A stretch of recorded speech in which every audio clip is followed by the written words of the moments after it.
याच्यामध्ये जे फिर्यादी आहेत ते फिर्यादी 28 तारीखच्या रात्री जरीपटका येथून मानकापूर येथे येत होते. ते त्यांच्या खाजगी कामानिमित्त गेलेले होते आणि मानकापूर येथे घरी येत असताना जरीपटका पोलीस स्टेशनच्या हद्दीमध्ये एका ठिकाणी त्यांचं जे काही टू व्हीलर चालक होते त्यांनी त्याला साईड न दिल्यामुळे आणि आडवी तेवढी गाडी चालवत असल्यामुळे यांनी सतत हॉर्न द्यायला चालू केलं. फिर्यादींनी त्यांना हॉर्न देत असताना त्या ठिकाणी त्यांची बाचाबाची झाली आणि त्या बाचाबाचीतून राग मनात धरून त्या ठिकाणी जे आरोपी होते त्यांनी त्यांच्या फिर्यादीच्या गाडीच्या पाठीमागे आले.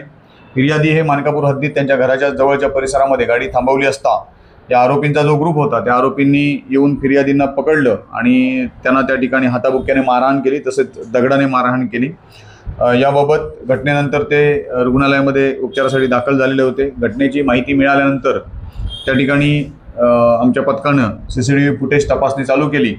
यामध्ये अनोळखी इस्मांविरुद्ध FIR नंबर 257/26 कलम 126(2), 115(2), 118(1), 324(2), 296, 351 वगैरे कलमानुसार आणि बेकायदेशीर जमावाच्या कलमानुसार गुन्हा दाखल करण्यात आलेला होता. गुन्हा दाखल झाल्यानंतर CCTV फुटेजच्या पडताळणीमध्ये काही आरोपी हे त्यामध्ये आयडेंटिफाय झालेले आहेत. त्याची माहिती गोपनीय बातमीदारांना देऊन त्यांच्या थ्रू सगळे आरोपी चेक करण्यात आले आणि यातील एकूण 14 आरोपी हे निष्पन्न करण्यात आलेले आहेत. त्यांच्या एकूण 5 मोटरसायकल ज्याची किंमत 5,60,000 रुपये या मोटरसायकल देखील ताब्यात घेण्यात आलेले आहेत आणि एकूण 14 आरोपींना ताब्यात घेऊन त्यांच्याविरुद्ध प्रतिबंधक कारवाई करण्यात येत आहे.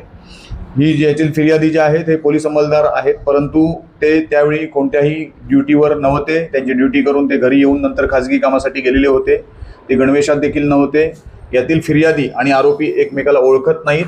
आरोपींना देखील ते पोलीस कर्मचारी आहेत माहीत नव्हते आणि अशा प्रकारे त्यांचं गाडी चालवताना जो काही वादविवाद झाला होता त्या वादातून झालेल्या भांडणातून सदरचा गुन्हा घडलेला आहे. गुन्हा दाखल करून आरोपींकडे तपास चालू आहे.